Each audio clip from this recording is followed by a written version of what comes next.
It's your boy Naji from Cigar Talk, and today I got a very special guest, man. Seated to my left, y'all been asking for him. He's here, the pound-for-pound champ himself, Mr. Terence Crawford. What's going on, man? What's up, brother? Good. Just chilling. Man, I appreciate you keeping it real. We linked up in Detroit. You told me we was gonna do it, and we here, man. I appreciate that. Yeah, definitely. So we just came from the Gervonta Davis fight. Electric in that motherfucker. Like, that's your little bro. Tell me what you saw. Describe to me, like, how you seen the fight. Obviously, you got the stoppage, but what'd you see? Oh, man, he was in control of the whole fight. He was way ahead of that guy in talent, skills, and power, and every aspect of the fight game. And he just took his time and stayed patient and waited for the right opportunity to throw the right shots at the right time.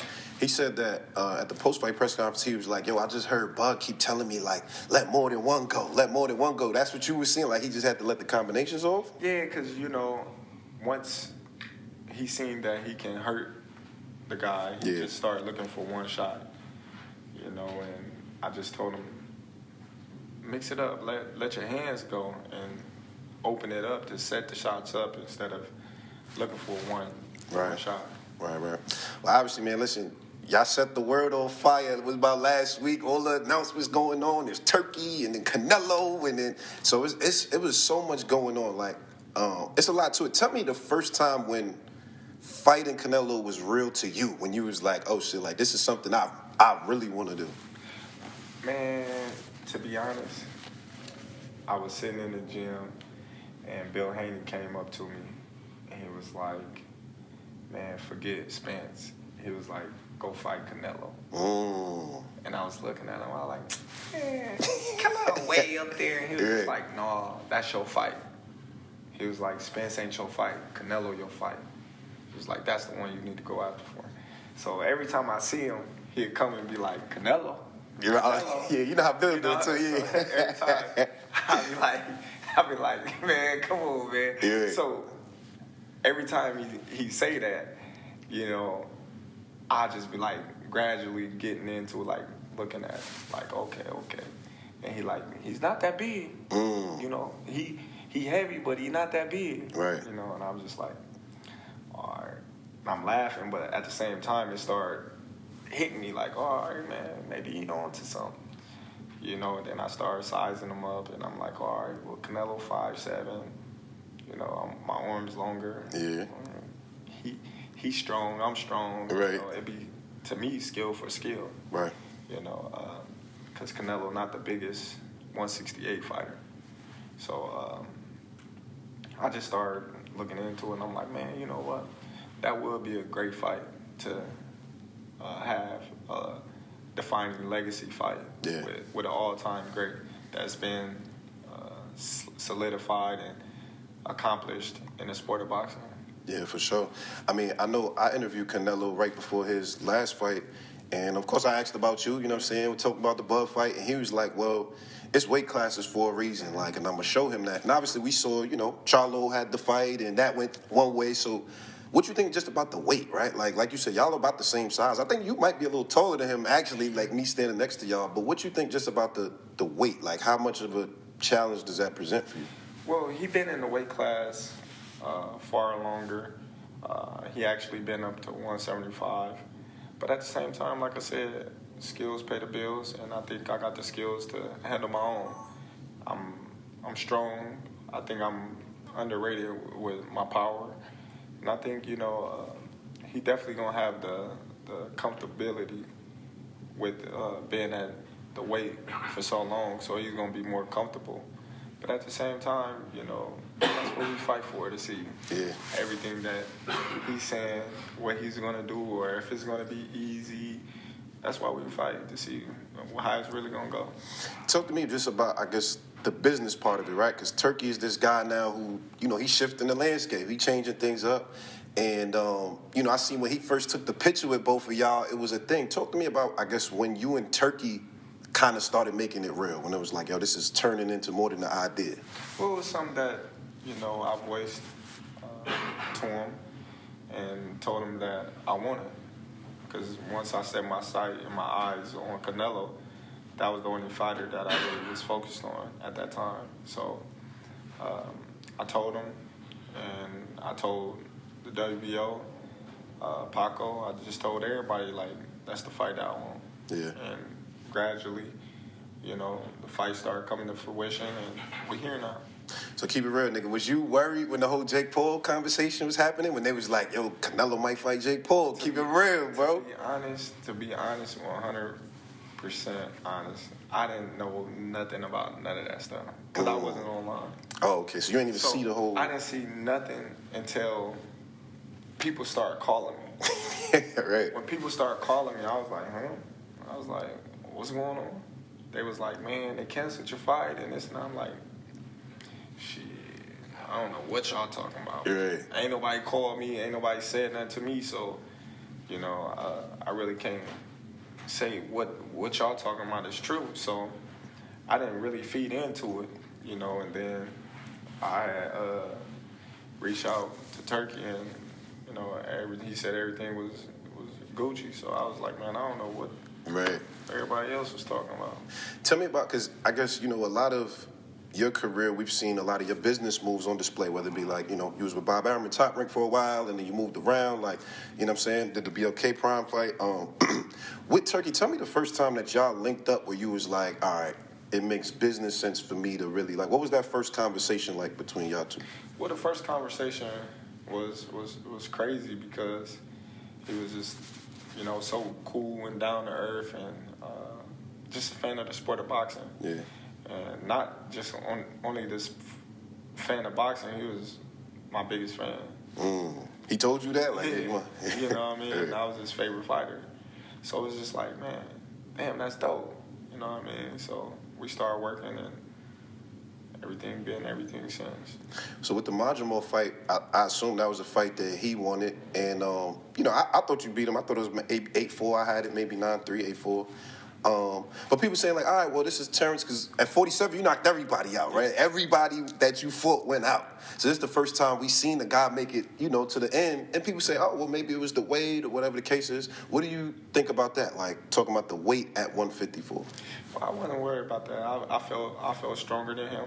Mm-hmm. You know, I felt that I punched harder than him.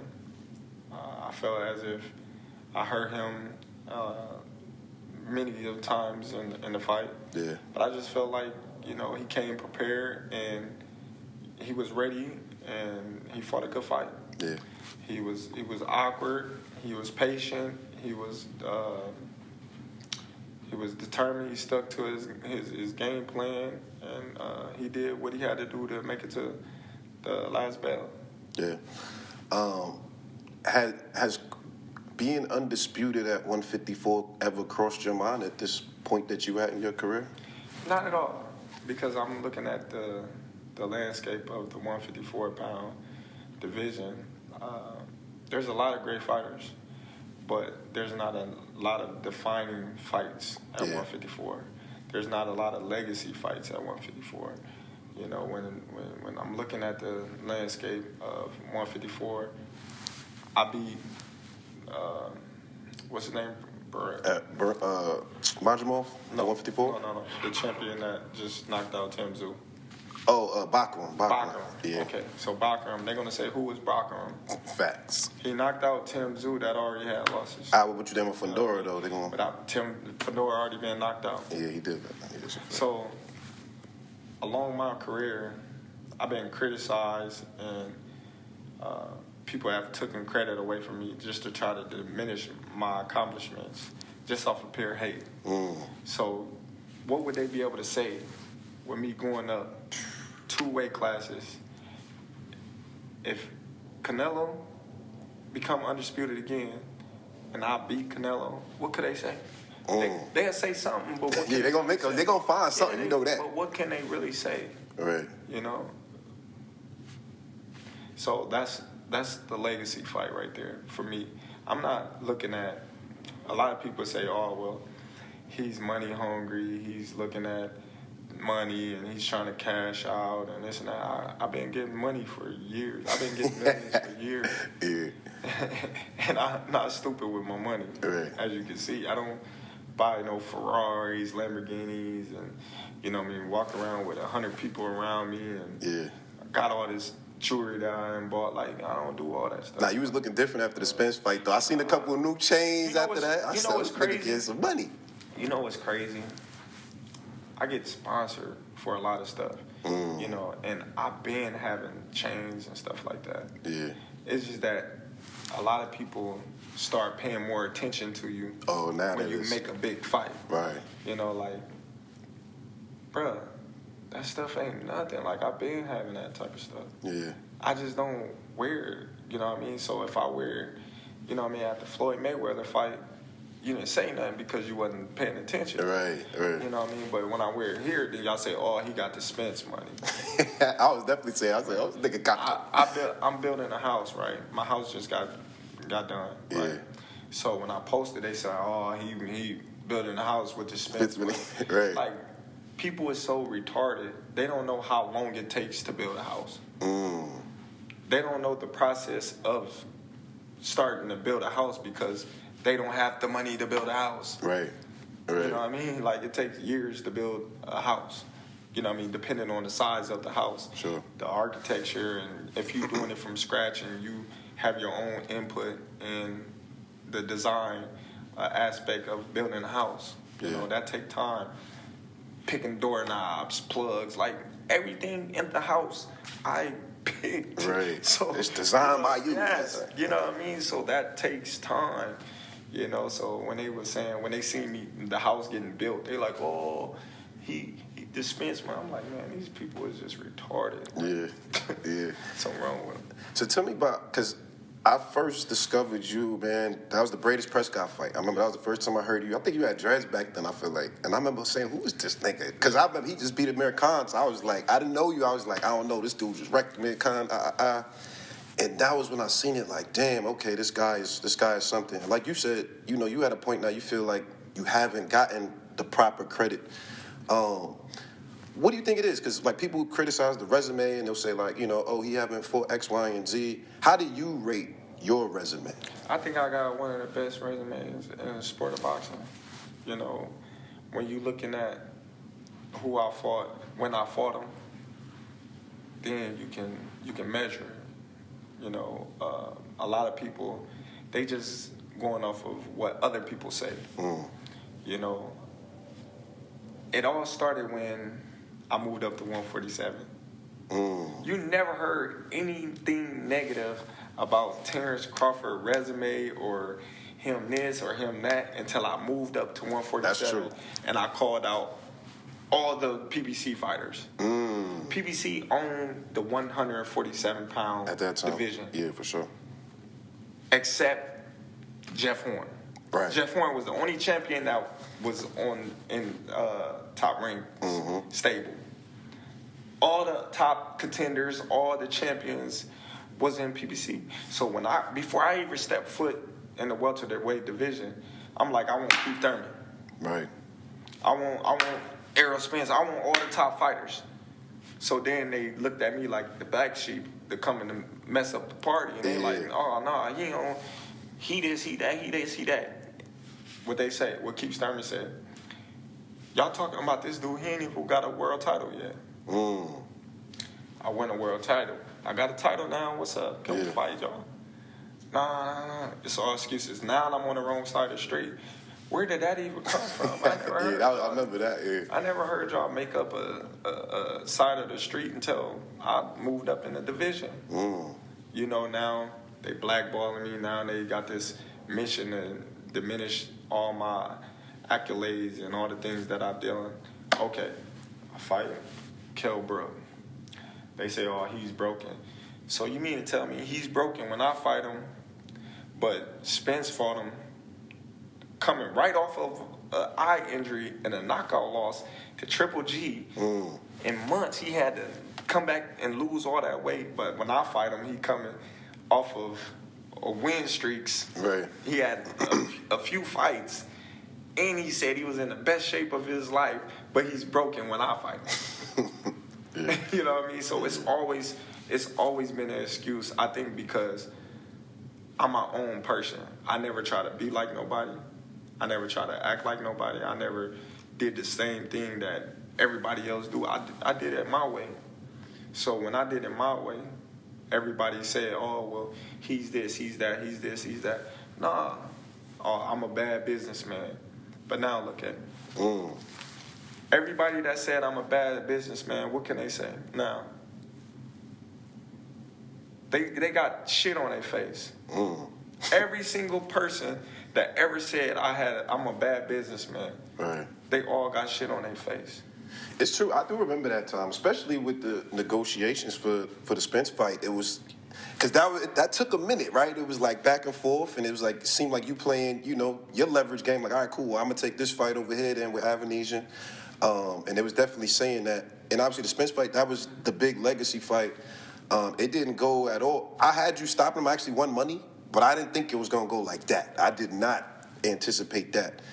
Did you feel like that? Like, did you know it was going to look easy? Like, was it easy to you? Was it just like cakewalk? I would never say a fight is easy because a fight is won in the gym. That shit is hard. The things that we go through in training to get to that point, no fight is never easy. But that's just a fight that I put my all in the training camp. Because that was a fight that I told myself, no matter what goes on, you're not losing this fight. You can't lose this fight. Not for this is a culture fight that something is going to be talking about for decades. This fight been built up for 5 years. 5 years I've been trying to fight this dude. 5 years the media been slamming me, talking crazy about me. For 5 years. So all that built up, it came out on that one night. And I remember it, and I told him, when he first came off the accident, they was talking about fighting Spence. I said, I would never want to fight him coming off an accident like that. Because when I beat him, right, then y'all going to say, it was because of the accident. Right. He fight. He beat Danny Garcia. I was in the crowd. I said, nah, he can't beat me. That's the first time I seen Spence fight live. I said... So you knew then when you seen that? I'm like, yeah, because it's different on TV than when you watching it up close in person. I said, nah, he can't beat me. So his family, they all talking. They talking to a couple of my homies and stuff like that. And I'm laughing. And I'm like, man, you was whooping one of them too. I'm like, man, what I do to this dude, man, because I'm not them. Right. I'm seeing him fight them. I'm like, I'm not them. So he fought Ugas. Mm-hmm. Everybody was like, oh, man, he's back. All right. Everybody feel he back. All right, now we can fight. Yeah. Because I never wanted him to go right into me because I already knew what it was going to be. And it still happened to be the same thing. He's heard and this and that. He's been through this. He's been through that. It's like, come on. It don't matter what a guy been through. Like, I feel like I would beat him on his best day. Yeah. How important is legacy to you overall, right? Like you said, if this Canelo fight, if you're able to be successful and victorious, like, how important is it for you to be able to rank yourself amongst all the top guys that ever did this thing? It'd be great. That's why you take the chance. This is by far the biggest opportunity, but the biggest risk that I ever took in my career. Yeah. And I understand what's at stake, and I understand the level of competition that I'm up against, and that what makes it great. Mm-hmm. That's what all the great fighters will want, because it's a high risk, high reward type of fight. That's a fact. You put yourself out there, you roll the dice, you come out on top. Look at everything that's gonna happen after that. You one of the top 5 fighters in the world ever, probably. That's what I was gonna ask you. Where you rank it? Because I put that on Twitter. I said, if you beat Canelo, I put you in my top 5 ever. Because that's a crazy. Would you rank it that top 5? I would definitely rank it top 5, just off the strength that I'm really moving up 3 weight classes. Because you just got the 54, yeah. so it's... Yeah. I'm really, in all reality, I'm moving up 3 weight classes. But we can say I'm moving up 2 weight classes, fighting arguably one of the best Mexicans to ever... Facts. You know what I mean? If not fight. one, number 2. And his weight, no rehydration clause, no nothing. You just fighting him at his best. Yeah. You know, you're not putting no stipulations in it. It's mano against mano. You make weight on Friday, I make weight on Friday. We fight on Saturday. It's simple. Right. It's a lot of niggas in that, you know what I'm saying? Like, but you solidified in you. Like, I'm top 5 if I do that. Yeah. I ain't mad at that. Kyler, I just look at it like the body of work that, you know, I put in, I feel like I can compete with anybody in any era. Mm. And that's honest to God truth. Yeah. I feel like I can compete with anybody in any era. And I feel like, you know, me winning this fight is going to solidify myself as an all-time great, because it ain't too many fighters that did what I did, coming from 135 to 168. Yeah. You know, that's some crazy. Yeah, that's stuff, crazy. That's you know? crazy. I know when I said it on Twitter, it went viral when I said the top 5 thing. A lot of people agreed, a lot of people disagreed. Tank said I was a meat lover. He came in, he was like, "Oh, this guy, you a meat lover." But Tank would never even think about hesitating to come up to 154. All right, what about 47 though? Yes, if he get to pick his opponent. Mm. If Tank get to pick his opponent, he would do it. But Tank would never come from 35 to 54. Mm. Y'all got into it on social media around that time. Y'all was doing the back and forth shit. Is that just you being competitive, like when that happens, or is it like... I just really don't like that dude. You know? Why though? Cause I just don't like him. Like, I really don't like him. I don't like. Just not your cup of tea. That's just not your. Yeah, I don't like nothing about him. Mm. You know, I don't like nothing about him. I just feel like, you know, he just one of these little arrogant little dudes that's, you know, using what he got to shield him. Mm. You know, like, he got a lot of security guards around him, and he know, you know what I mean, he's in the limelight and stuff like that, but in certain situations he wouldn't be acting like that. Do you like him as a fighter though? Yeah, he's a damn good fighter. Yeah. You know what I mean? I respect him as a fighter. Yeah. You know, he definitely got skills, he got power, he got tremendous boxing ability, but like his core personality and his ways, nah. Okay. Nah. Obviously, your little brother, you know what I'm saying, Shakur, that's the fight. Everybody want to see that. That's the 50-50, I think, you know what I'm saying? I've been saying 50-50. I told both of them that. That's a toss-up to me. No bias. Don't just say that because it's your man. Who you got winning that? I got Shakur. Are you saying that because that's your man and you don't like Tank? No. Hey, like I said, I respect Tank. Like, boxing, he's one of the ones. Yeah. We're gonna take his personality and personal things out of it. But boxing, he's definitely talented. Yeah. You know what I mean? And he's definitely got that it. And he's definitely respected in boxing. But Shakur is a different fighter. You know, Shakur is different. You know, people may call him boring. People may say he can't punch. But they say the same thing about Floyd. Because they defensive fighters. Yeah.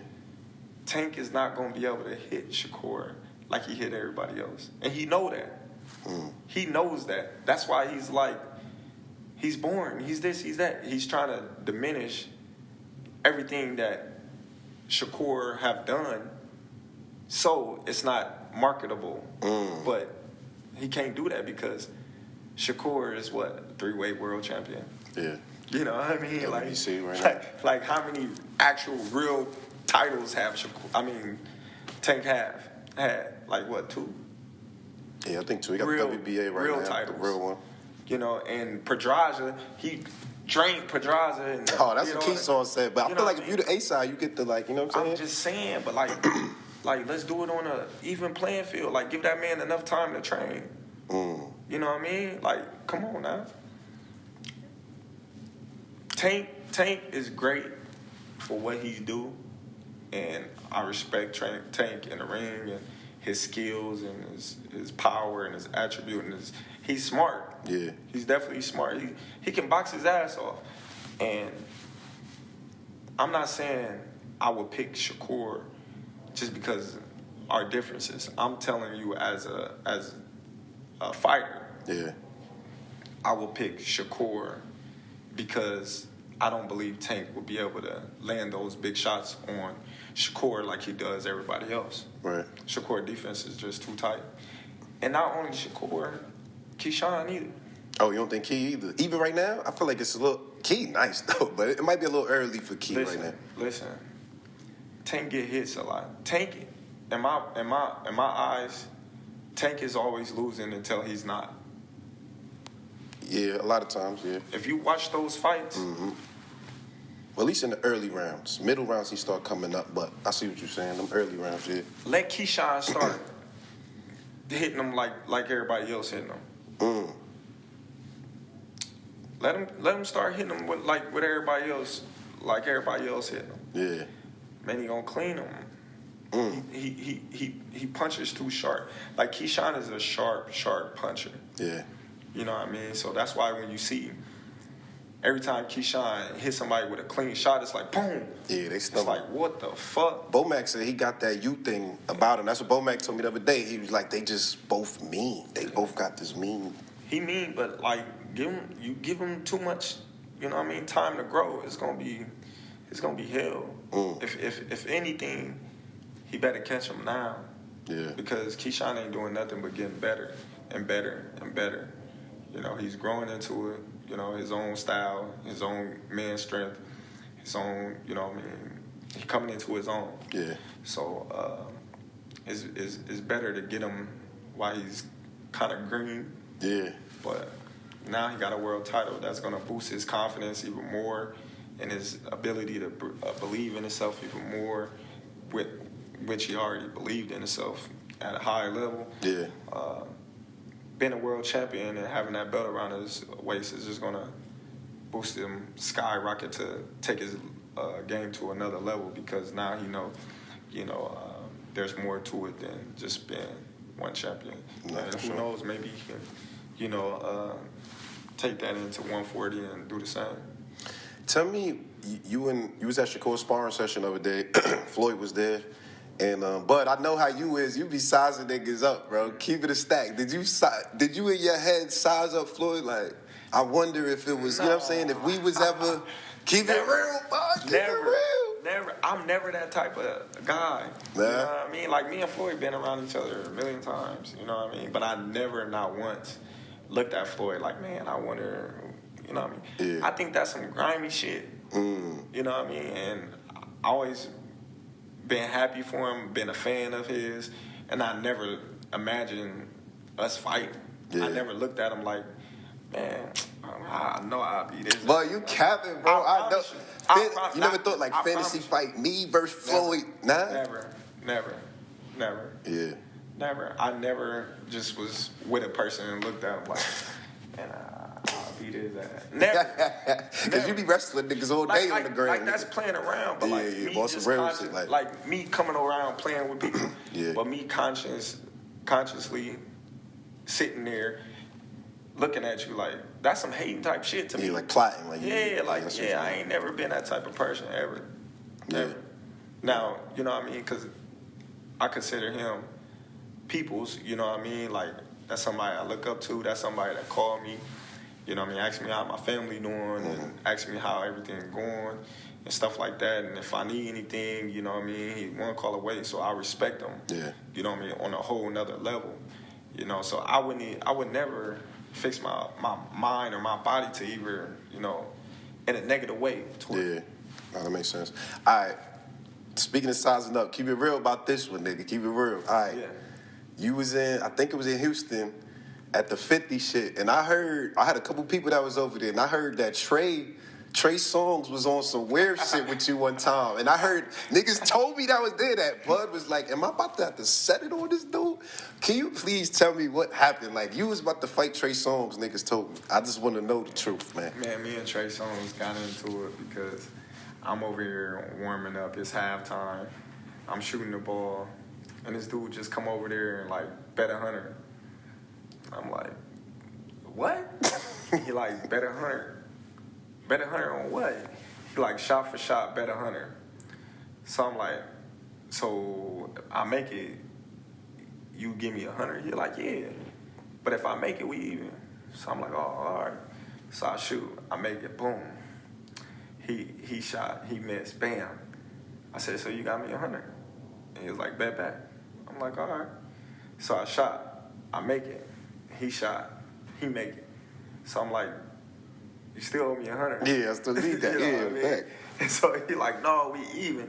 I'm like, I start. Oh, he said we even? Yeah. I start laughing. I'm like, dude, you owe me 100. Right. You know what I mean? Yeah. So I'm laughing and shit, and damn, what's his name? He played on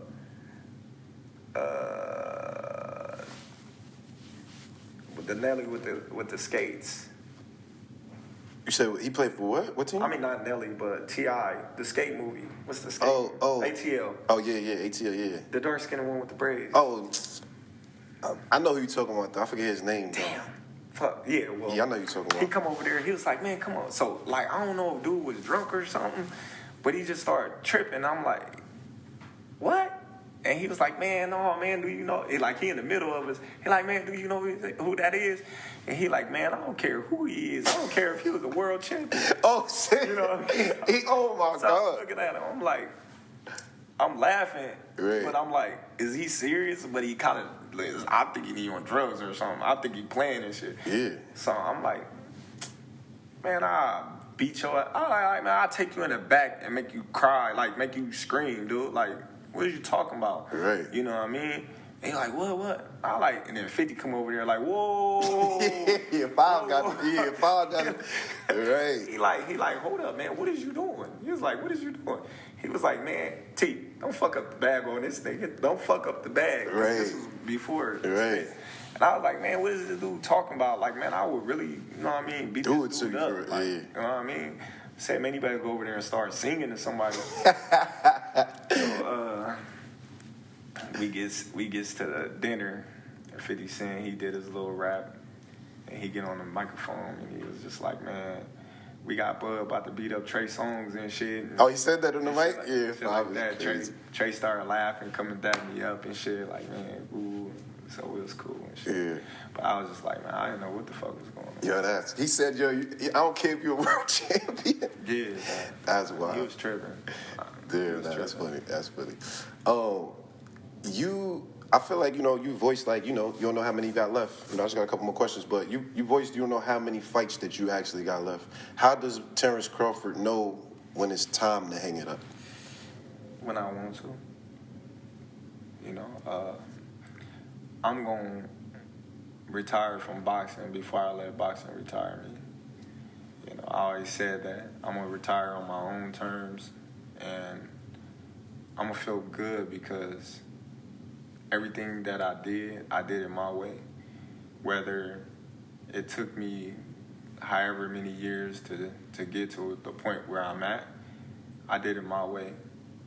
A lot of people can't say that. A lot of people can criticize me and say, oh, well, he re-signed with Top Rank and he's this, he's that. But at the time, that was the best move for me in my career. You feel me? Yeah. Like, the guarantees that I was getting and the money that I was getting was far more than what a lot of those fighters was getting. And I was satisfied with what I was getting, and I felt as if that should have never played no factor or put no roadblock in to making great fights. I'm happy that Turki has stepped in right now and making the biggest fights in boxing right now, because without him, none of those fights would be getting made right now. None of them. Yeah. You got all the promoters starting to work together. You got fighters from Top Rank fighting on DAZN. You got fighters from PBC fighting on DAZN. And Turki just changing up the game. Right. He's exiting out the platform of these is PBC fighters, these Top Rank fighters, these is Golden Boy fighters, these is Eddie Hearn's fighters. He's making them all come together and fight as one on one accord, and that's good for the sport of boxing. For sure. Have you thought about retiring? Like, has that thought crossed your mind? Like, what that looks like after all of this? Yeah, of course, man. I'm gonna be chilling. I'm gonna still be involved in boxing. You know, Like, in what way? I'm gonna still help out like I do. You know, I got my nonprofit organization, and you got the gym out there. I still go to camps and, you know, give my advice and just motivate these fighters coming up. I was just out there with Keyshawn and Shakur, Steven, just all of them. I just want to help and support as much as I can because I know it's motivating when you got Big Bro there and I'm pushing them and I'm not letting them slack or taking no shit from them. They might be, you know, tired and last a day is cold, and I'm like, hey man, what the fuck you doing? Right. You know, like get your shit together. So they love when I'm there because they know, you know, I ain't. You on their ass. Yeah. And sometimes, you know, we need that. You know, we need that extra, you know, push for somebody because it's different when you're hearing it from your coaches all the time. And sometimes you just be like, man, I don't give a fuck. Yeah. You know, but then when you hear that other voice that you ain't normally hearing all the time because you let your coaches do everything, you know, you're like, oh shit, fuck, let me pick it up, you know, and sometimes the coaches need that little extra motivation. Lastly, what advice can you give to, you know, it's a lot of young fighters that look up to you. You done did it all from the resume to the business side, and what advice can you give to, you know, some of the young prospects that's coming up that's trying to make their way like Terence Crawford? I would just tell them, you know, stay dedicated, you know, never take nothing for granted, save all their money, invest in it, because boxing is a short window, so you gotta do it all that you can do in this short window, in a short period of time, and make the most out of it, and, you know, make smart investments, be around smart people, and just be yourself. Be yourself, and after boxing, you know, you can use boxing as a tool to create a business or use boxing as a tool to invest in a business, but ultimately, you want to, you know, make it to where you don't need boxing. Yeah. You know, and I think that's the biggest goal. For sure. Terence Crawford, man, I appreciate your time, my brother. Super dope interview, Cigar Talk. I got the champ, Terence Crawford. Yeah. Matter of fact, wait, last one before I say that, before I end it. My boy Ray Jackson wanted to say what's up to you. I was going to call him. That nigga sleep, man. My boy Ray Jackson on Twitter, he told me, he said, tell my dad I said what's up. Yeah, Ray Jackson. Man, Ray's stupid, man. Ray crazy. It's funny, man, because at first I was like, man, I don't like this dude. Like, he always hated on me, but then it just became like, why do we take social media so serious? Yeah. You know, like, it's entertainment. He funny, though, with the hate. Like, it's entertainment, you know, and I just started fucking with him. Some people just disrespectful, and they just, like, you know, to the point where you just like, man, I'm just going to block him. I ain't even going to comment. I ain't going to get into it because, you know, it's pointless, but everybody like, man, why you feed into that dude? I was like, man, cuz he really a fan. He just don't know how to be a fan. I just, you know what I mean?